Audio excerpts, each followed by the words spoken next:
নবম শ্রেণীর ছাত্রদের সকলকে জানাই আমার সাদর অভিনন্দন। আমি আজ বাংলা ব্যাকরণের নবম শ্রেণীর কেন্দ্রীয় মধ্যশিক্ষা পর্ষদের পাঠ্যসূচি অনুযায়ী বাংলা ব্যাকরণের স্বরসন্ধি সেই নিয়ে পূর্ণাঙ্গ আলোচনা করব। প্রথমেই আমি দেখে নিই বাংলা ব্যাকরণের যে বিভাগ নির্ণয় করা হয়েছে সিবিএসই সিলেবাস অনুযায়ী, সেটা হচ্ছে বিভাগ গ। বিভাগ গ মানে সেকশন সি। এটাতে চারটি পার্ট আছে। প্রথম হচ্ছে স্বরসন্ধি। স্বরসন্ধিতে সন্ধি যুক্ত এবং সন্ধি বিচ্ছেদ দেওয়া আছে। কি হবে? স্বরসন্ধি সম্পর্কে একটু আমাদের ধারণা থাকা দরকার। এর আগে জুনিয়র ক্লাসে আমরা যেভাবে পড়েছিলাম যে বর্ণের সাথে বর্ণের মিলনকে সন্ধি বলে, কিন্তু নবম শ্রেণীতে আমরা যে শুরু করব সেই স্বর অনুযায়ী বিভাজন। স্বরবর্ণের সাথে স্বরবর্ণের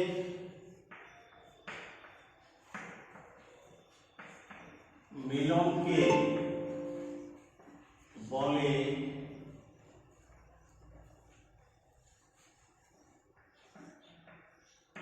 স্বরসন্ধি। তোমরা লক্ষ্য করেছ স্বরসন্ধিতে স্বর আওয়াজ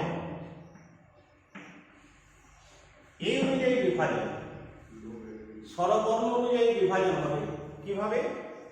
আমাদের প্রথমে মনে রাখা দরকার স্বরসন্ধিতে যেটা পড়ানো হবে, সন্ধি যুক্ত শব্দটি সবসময় হবে, সন্ধি যুক্ত শব্দটি সব ক্ষেত্রে মানে সব সময় হবে দীর্ঘস্বর। দীর্ঘস্বর দীর্ঘস্বর মানে এইটা হবে আ কিংবা হবে দীর্ঘস্বর। অয়ের সাথে অয়ের মিলন হলে সেটা দীর্ঘস্বর আ হবে। এখন আমরা যেটা পড়াচ্ছি সেটা দেখো, প্রত্যেকটি স্বরসন্ধির যে উত্তর এটা আমরা যখন করব আমাদের মনে রাখা উচিত স্বরসন্ধিতে এইভাবে বিভাজন হবে। এইখানে কিন্তু ব্যঞ্জন বর্ণ আছে, এইখানে স্বরবর্ণ আছে। প্রত্যেকটা স্বরসন্ধির নিয়ম হচ্ছে প্রথম শব্দের শেষ বর্ণটা হবে ব্যঞ্জন বর্ণ, কোনো সময় স্বরবর্ণ হবে না। কিন্তু এটা কোনো বই লেখা নেই, এটা আমাদের প্রথমে জেনে নিতে হবে। প্রত্যেকটি স্বরবর্ণের শেষ বর্ণ, প্রত্যেকটি স্বরসন্ধির শব্দের শেষ বর্ণটা ব্যঞ্জন বর্ণ। যদি আমরা এমনি লিখি গিরিশ, কিভাবে লিখব? গিরি যুক্ত ইস। তাহলে এই যেটা র, এইখানে যেটা ব, এই বটা হচ্ছে ব্যঞ্জন বর্ণ, রটা হচ্ছে ব্যঞ্জন বর্ণ। এই অয়ের সাথে যে স্বরটা যুক্ত আছে সেই স্বরটাকে আমরা সুপ্ত স্বর বলি। সুপ্ত লুকিয়ে আছে ভিতরে, কিন্তু স্বরটা অনুযায়ী স্বর এটা দেখবো, এটা খাবে। এই বয়ের সাথে যে স্বর অযুক্ত হলো, তাহলে এইখানে বয়ের যে অ সেইটা নিলাম, বটা ব্যঞ্জন বর্ণ, এটাকে বাদ দিয়েছি। এই স্বরটা অযুক্ত, অলরেডি আমাদের এখানে অ রয়েছে। এই অ ইজিক্যাল টু এইখানে সবসময় হবে আ। আটা কেন এরকম হলো? আটা এইভাবে দীর্ঘস্বরে যুক্ত হবে। গিরিশ যখন দেখছি হর্ষই যুক্ত দীর্ঘই সমান দীর্ঘই, আমি বলেছি সন্ধিযুক্ত শব্দটি সবসময় দীর্ঘস্বর হবে। এক নম্বর, এই দীর্ঘস্বরযুক্ত শব্দগুলোকে আমরা সবসময় কিভাবে লিখব? তোমরা বই খুলে দেখতে পাবে অ যুক্ত অ সমান আ, এটাকে সাংকেতিক স্বর। কোনো সময়েই স্বরসন্ধিতে স্বর যুক্ত হবে না এইভাবে। কিভাবে যুক্ত হবে? এইভাবে। যদি আমরা লিখি বিদ্যালয়, কিভাবে লিখব? যুক্ত আলয়, সন্ধি করলে কি হবে? বিদ্যালয়। কেন? এই যে এই সমান যুক্ত সমান এইখানে দীর্ঘস্বর হলো, সবসময় দীর্ঘস্বরটা থাকবে। তাহলে বিদ্যালয় আমরা বলি না, আমরা বলি বিদ্যালয়। আমরা এখানে যেমন নব অন্ন বলি না, আমরা বলি নবান্ন। সেই জন্য এই সব সময় দীর্ঘস্বরটা এখানে যুক্ত হবে, আর প্রত্যেকটি দীর্ঘস্বর হবে সাংকেতিক স্বর অনুযায়ী। যেমন মরুভূমি, এটা কখনোই সন্ধি হবে না। কেন? এইখানে দীর্ঘস্বর নেই, যেটা দীর্ঘস্বর নেই সেটা কখনোই স্বরসন্ধি হবে না। কিন্তু যদি আমরা লিখি মরুদ্যান, মরুদ্যান, তখন এটা সন্ধি হবে। কেন? এটা দীর্ঘস্বর আছে। তো কি করব? মরু যুক্ত উদ্যান। এই যে পরবর্তী স্বরটা সব সময় হবে স্বরবর্ণ, প্রথম শব্দের শেষ বর্ণটা সব সময় হবে ব্যঞ্জন বর্ণ। এইখানে যখন দেখলাম প্রথম শব্দের শেষ বর্ণ অর্থাৎ ব ব্যঞ্জন বর্ণ, এখানে প্রথম শব্দের শেষ বর্ণ র, কিন্তু পরবর্তী শব্দের প্রথম বর্ণটা সব সময় স্বরবর্ণ হতে হবে, নইলে স্বরসন্ধি কখনোই হবে না। এটা প্রথম সূত্র। এরপরে দ্বিতীয় সূত্রতে আসছি। দ্বিতীয় সূত্র আমরা কি করে জেনে নেব? এই দ্বিতীয় সূত্রটার নিয়ম হচ্ছে যে আমরা 1 নম্বর জানি যে সব সময় দীর্ঘস্বর না থাকলে স্বরসন্ধি যেমন হয় না, কিন্তু এমন কতগুলো স্বরসন্ধি আছে যেটাতে দীর্ঘস্বর থাকবে না। কি করে বুঝবো? আমরা দেখো উচ্চারণ অনুযায়ী বিভাজন, এটা একটু মন দিয়ে আমাদেরকে বুঝতে হবে। উচ্চারণ অনুসারে সন্ধি বিচ্ছেদ, এইটা হচ্ছে এই স্বরসন্ধির একটা উল্লেখযোগ্য টপিক। কিভাবে করব? যখনই দেখব কোনো শব্দের উচ্চারণ যখন আমরা করছি, দেখব অয় যুক্ত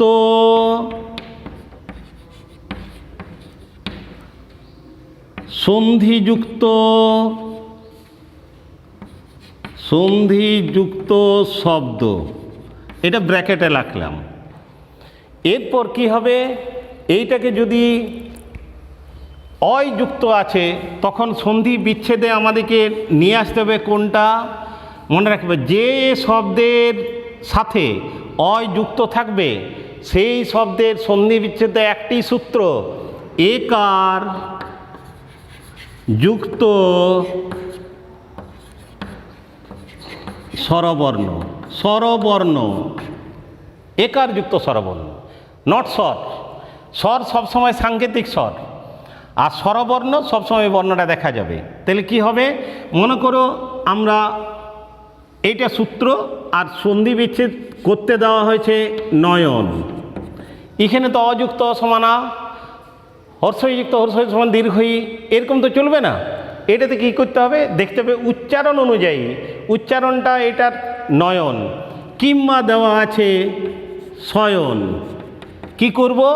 আমি আগেই জানি এই সন্ধি বিচ্ছেদ করার সময় একার যুক্ত স্বরবর্ণ, একারটা সবসময় স্বর হবে, এটা মনে হবে। একার স্বর হলে কি হবে? এই একারের স্বর হবে এইরকম। এই একারটা তাহলে কি হলো? নে যুক্ত এই ব্যঞ্জন বর্ণের সাথে কোন স্বর যুক্ত আছে? অ, তারপর আছে দন্তন, নে যুক্ত অন। সন্ধি বিচ্ছেদ হলো, সন্ধিটা কি হলো? সন্ধিযুক্ত শব্দ নয়ন। এটা কি হবে? সে যুক্ত অন, শয়ন। এর দ্বিতীয়টা যখন দীর্ঘস্বর চলে আসবে এটাতে, তাহলে কি দাঁড়াবে? এটা অয় হলো, এরপর এটাতে আমি আয় পড়াচ্ছি। মনে করো আয় নিয়ে এলাম, আয় যুক্ত। এখানে যেমন অয় দেখা হলো, ওখানে আয় যুক্ত থাকবে, আয় যুক্ত শব্দ। মনে করো তোমাকে সন্ধি বিচ্ছেদ করতে দেওয়া হয়েছে নায়ক, কিংবা দেওয়া হয়েছে গায়ক, আয় আছে। তাহলে সন্ধি বিচ্ছেদ করব কি? এইটা যখন হ্রস্বস্বর হলো তখন একার যুক্ত স্বরবর্ণ, এটা যখন দীর্ঘস্বর হলো এর দীর্ঘস্বর কোনটা? ঐকার, তাহলে ঐকার যুক্ত স্বরবর্ণ। আর কোনো গোলমাল নেই। তাহলে নায়কের সন্ধি বিচ্ছেদ কী হবে? নায়ক যখন আমরা লিখব তখন হবে নই যুক্ত অক। গায়কের কি হবে? গই যুক্ত অক। অয় আর আই এই দুটো হলো। তৃতীয় নম্বর, স্বরসন্ধির উচ্চারণ অনুযায়ী বিভাজন। এটা খুব গুরুত্বপূর্ণ, কারণ অ আ হর্ষৌ হর্ষৌ দীর্ঘৌ, হর্ষই হর্ষই দীর্ঘই এরকম নয়, উচ্চারণ অনুযায়ী শব্দটা বিভাজন হবে। কি লিখবো আমরা এরপর? যদি কোনো শব্দের উচ্চারণে অব, এইটা মনে রাখতে হবে, অব থাকে, সন্ধি বিচ্ছেদে মানে স্বরসন্ধিতে সন্ধি বিচ্ছেদে কি হবে? ওটা যেমন অয় থাকলে একারযুক্ত স্বরবর্ণ, আয় থাকলে ঐকারযুক্ত স্বরবর্ণ, এখানে অব আছে, এই অবটা কি হবে? ওকারযুক্ত স্বরবর্ণ। ওকার মানে স্বরটা এরকম হবে, যুক্ত স্বরবর্ণ। কোন স্বরবর্ণ? যে স্বরবর্ণটা থাকবে। তাহলে এটা হচ্ছে অব।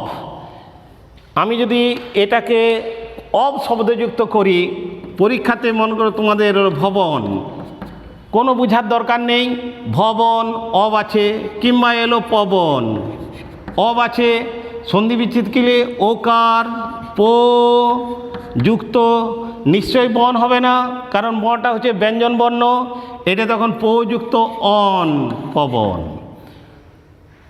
সরি ভো যুক্ত অন, আর এটা হবে পো যুক্ত অন।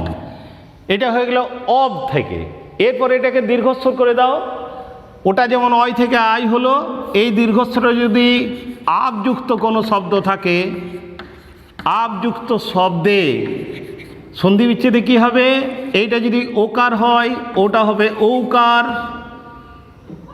যুক্ত স্বরবর্ণ। ঠিক আছে? মনে করো পরীক্ষাতে একটা এলো নাবিক, আব আছে নাবিক, তখন কী হবে? নৌ যুক্ত ইক। এই ইকটা কেন হলো? বয়ের সাথে বটা যেহেতু ব্যঞ্জনবর্ণ, বয়ের সাথে যে স্বর যুক্ত আছে সেই স্বরটা হর্ষইকার, হর্ষইকারটা তখন চলে গেল দ্বিতীয় শব্দের প্রথম বর্ণ। আমি প্রথমে বলেছি স্বরসন্ধির নিয়ম হচ্ছে প্রথম শব্দের শেষ বর্ণটা সবসময় হবে ব্যঞ্জন বর্ণ, সবসময় হবে ব্যঞ্জন বর্ণ প্রথম শব্দের শেষ বর্ণ, আর দ্বিতীয় শব্দের শেষ বর্ণটা সবসময় হবে স্বরবর্ণ। এইটাকে আমাদেরকে মাথায় রেখে এগোতে হবে। কোনো সময় এমন হবে না যে কোনো স্বরসন্ধির প্রথম শব্দের শেষ বর্ণটা স্বরবর্ণ হবে আর দ্বিতীয় শব্দের প্রথম বর্ণটা ব্যঞ্জন বর্ণ হবে, এটা হতে পারে না। প্রথম শব্দের শেষ বর্ণ সব সময় হবে ব্যঞ্জন বর্ণ, আর দ্বিতীয় শব্দের প্রথম স্বরটা হচ্ছে সব সময় স্বরবর্ণ, স্বর হবে না। এরপর অয় হয়ে গেল একারযুক্ত স্বরবর্ণ, আয় হয়ে গেল ঐকারযুক্ত স্বরবর্ণ, অব হয়ে গেল ওকারযুক্ত স্বরবর্ণ, আবযুক্ত শব্দে কি হবে? ঔকারযুক্ত স্বরবর্ণ। পরেরটাতে আসছি। এরপর আমরা দেখব অয়, আই, অব, আব, এই চারটা হলো। এরপর আরেকটা স্বরসন্ধির জটিল বিষয় আছে। একটা আছে বাংলায় দুটো ব আছে, আমরা সবাই জানি। একটা হচ্ছে অযোগবাহ ব, যে বটা থাকবে কিন্তু উচ্চারণ হবে না, অযোগবাহ। এটা হচ্ছে ব, এটা উচ্চারণ হবে না কিন্তু থাকবে, এবং এইটা অনুযায়ী বিভাজিত হবে। কি হবে? কোনো সন্ধিযুক্ত শব্দে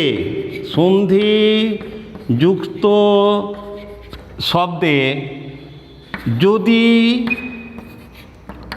ব ফলা মানে অযোগবাহ ব, কোন বটা? যেমন এইরকম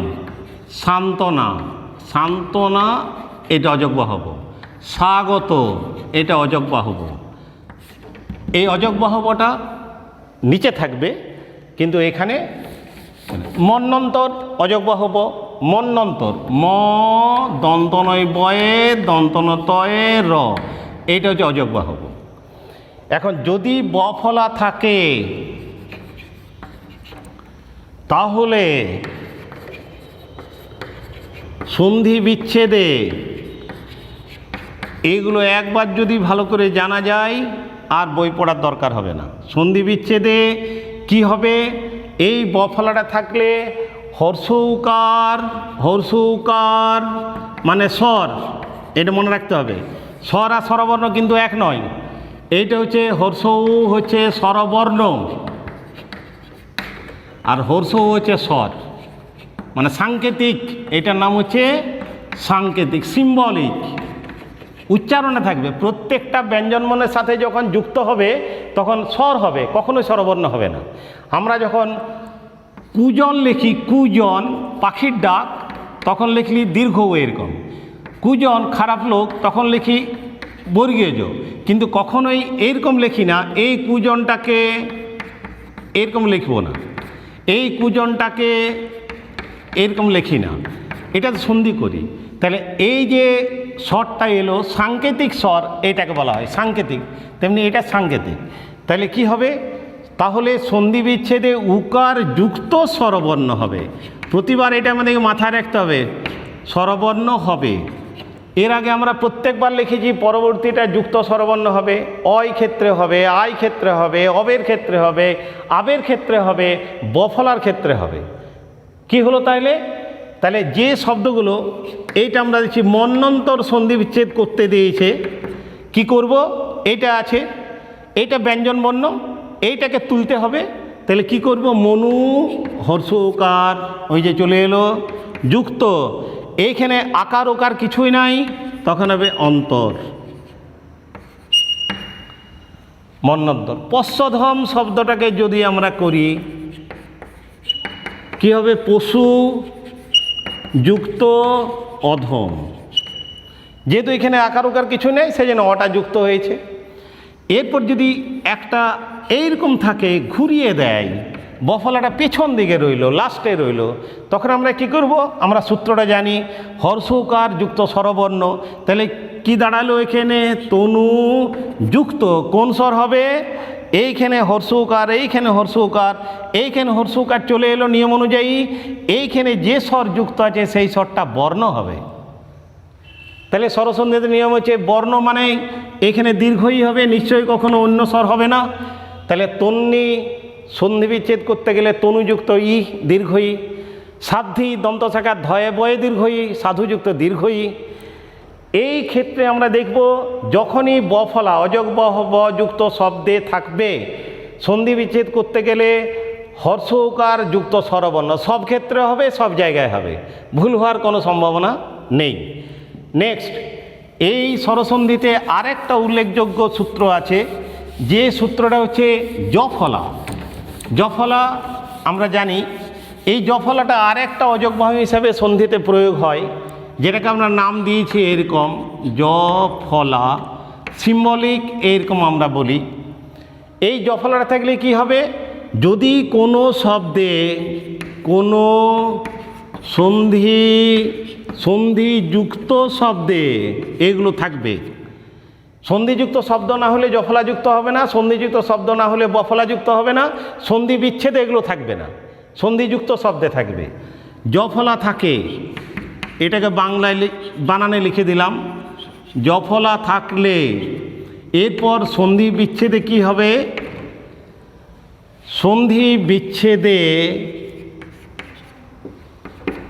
ওইটা যেমন দিয়েছি হর্ষৌকারযুক্ত স্বরবর্ণ সমান বফলা, হর্ষৌকারযুক্ত স্বর, এটা তখন কি হবে, হর্ষইকার স্বর যুক্ত স্বরবর্ণ।